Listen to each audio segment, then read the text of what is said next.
The movie where my monologue is from is The Great Debaters by Robert Eason.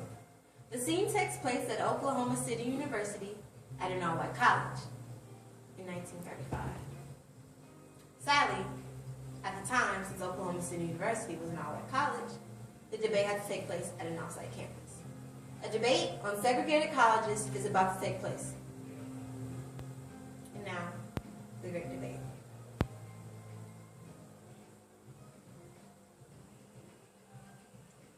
Resolved. Negroes should be admitted.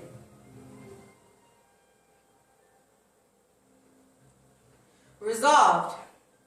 Negroes should be admitted to state universities.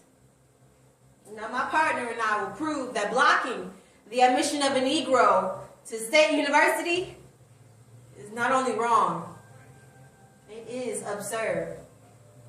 The Negro people are not just a color in the American fabric.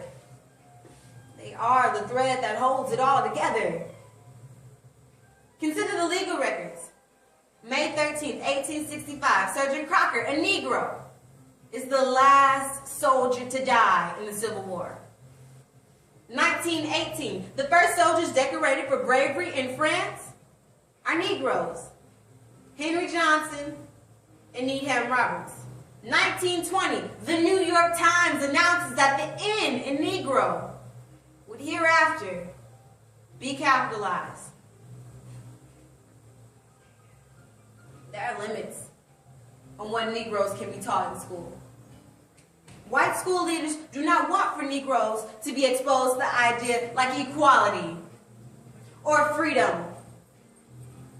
Carter G. Woodson stated that in some Southern schools, Negro children aren't allowed to use books with documents like the U.S. Constitution or the Declaration of Independence. And I thought to myself, wow, the U.S. Constitution and Declaration of Independence. Both of these documents state that the government should act in a way that the governed would like. Both of these documents also state that every citizen of the United States should be treated in a civil manner.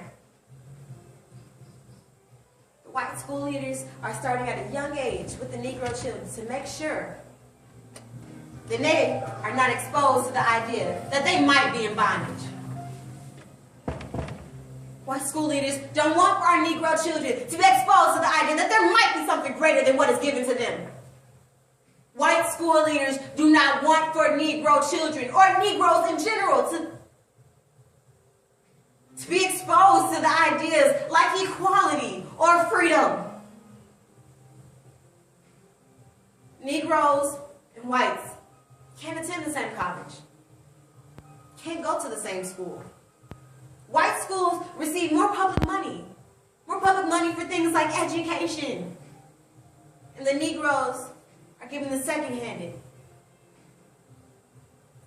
We remember the past and all the horrific things that happened back then. But if we were to compare the past and the present in our educational system, not much of a difference would be there. Not much. As long as schools are segregated, Negroes will receive an education that is both separate and unequal. Why? By Oklahoma's own reckoning, the state is currently spending 5 times more for the education of a white child than is being spent for the education of a colored child. That means better textbooks for that child than for that child.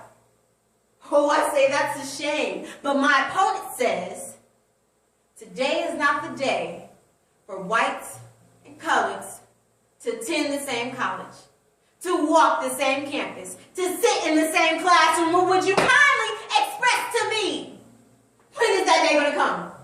Is it going to come tomorrow? Is it going to come next week? In 100 years, never know. The time for justice, the time for freedom, and the time for equality